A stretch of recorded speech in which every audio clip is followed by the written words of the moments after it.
just payment for the years stolen from her family, just payment for all the pain and suffering of all of her hundreds of friends, and also out of a sense of justice for society, because I do believe she has to be locked away to protect all of us from a very, very dangerous person.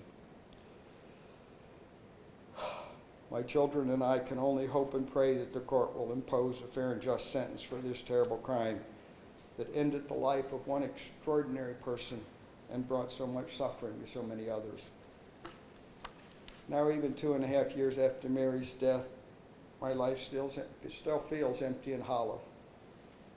None of the events or moments of my life really seem to matter or to mean anything. I feel like I'm not living, I'm just marking time day by day. I think of Mary every day. I often wake up in the middle of the night crying. I loved her so much, and I still love her so much.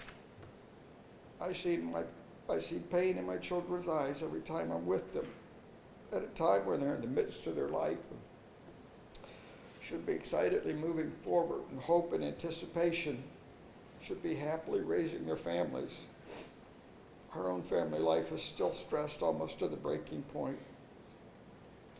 Mary was the center of our family, the glue that held us all together, the person that everyone was the closest to, the person everyone turned to in times of need.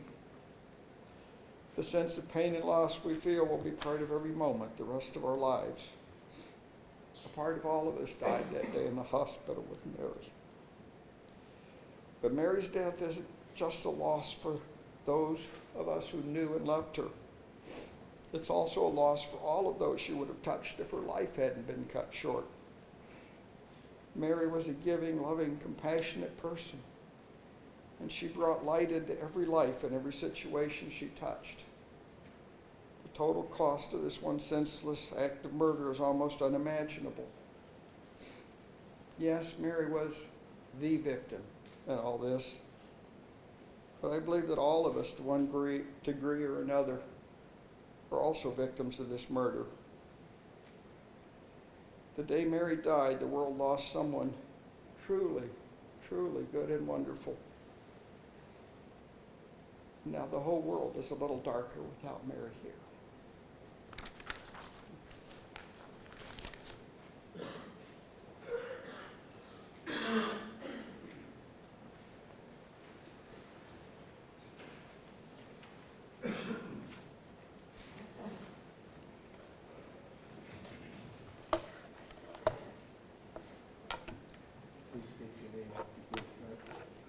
My name is Adam Yoder. I am the son of Mary Yoder. My mother is the best person that I've ever known, the best person I will ever know. I wish I could continue my mother's legacy of love and kindness and forgiveness and patience for my family, but the shoes to fill are so big that I do not know where to start. Hopefully in time I will find some answers and be able to partially remedy the blessing of the angel that was stolen from the people I love most. Those people are my father, my 2 sisters, my 5 nephews, my 2 nieces.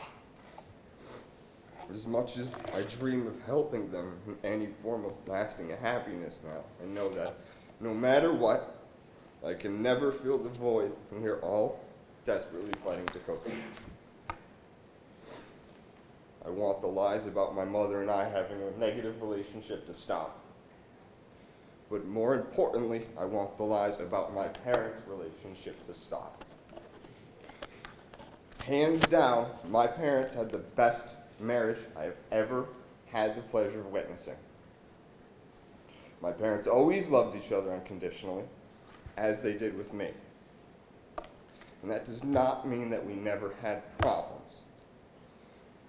But we continued to love each other throughout everything, and we always forgave each other. Let's focus on forgiveness. During this trial, the court and the public have learned that I have both done and said horrible things in the past, and I don't expect anybody to forgive me for that.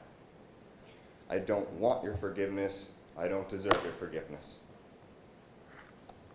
In fact, I want to bring the focus to my most unforgivable mistakes.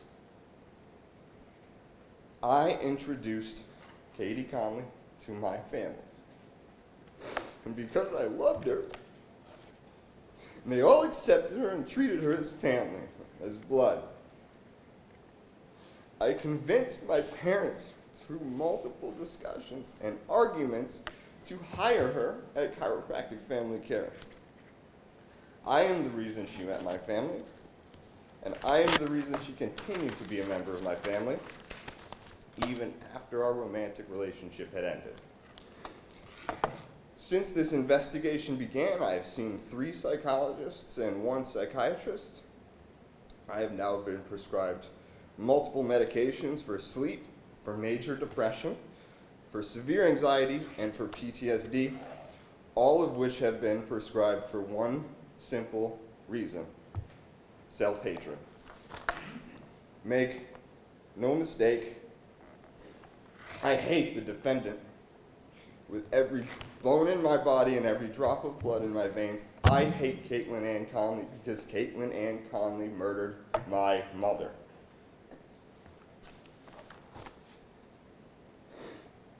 As far as any of us can guess, she did so to cause me maximum pain and to devastate me completely and permanently.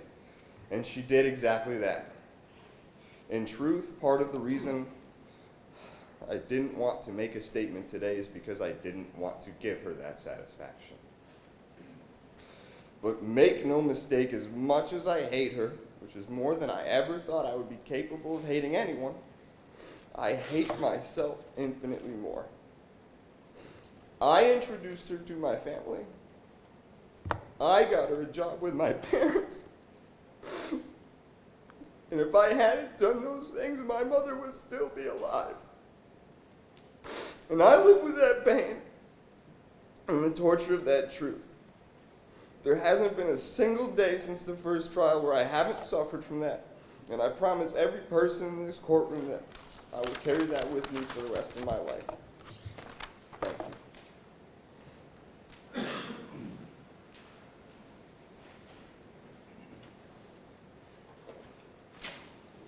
Anything else from the people, Mrs. Lacey? Mr. Policelli, do you wish to be heard prior to sentencing? Your Honor, pursuant to 380.50 of the Criminal Procedure Law, subsection C, it states that the defendant shall have the right to rebut any statement made by the victim. And we would like to do that by calling the sisters of Mary Yoder and her nephew to rebut the hour-long presentation that was delivered by other members of the victim's family.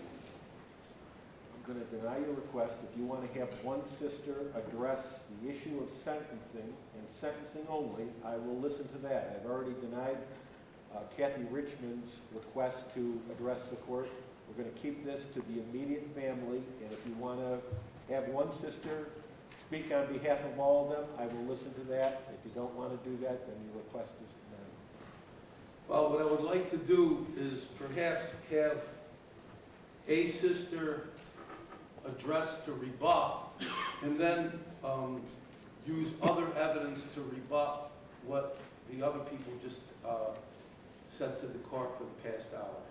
You have a right to make whatever statement you want. If you want to have anybody address me, it'll be one sister and one sister only, and only on the issue of sentencing. I'm not going to listen to arguments how they feel that the evidence didn't support the conviction. Well, that's not the purpose of this proceeding. then I assume you're going to ignore all the statements made by the victim's family about the guilt in the murder that was never a conviction on them, right?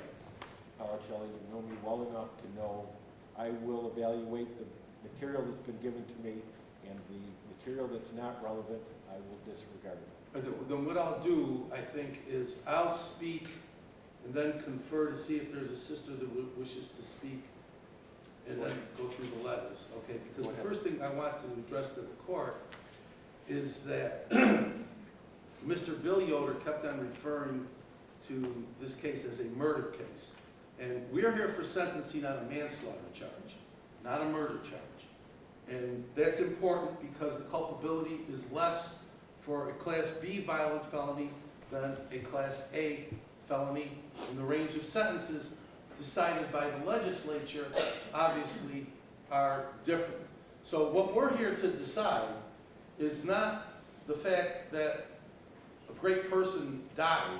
What we're here to decide is what's the appropriate sentence for the conviction that was had in this case of manslaughter in the first degree of this defendant, okay? So when we're talking about sentencing, and we do this all the time in federal court, as the court is aware, we look at what is sufficient but not greater than necessary to achieve the purposes of the criminal justice system.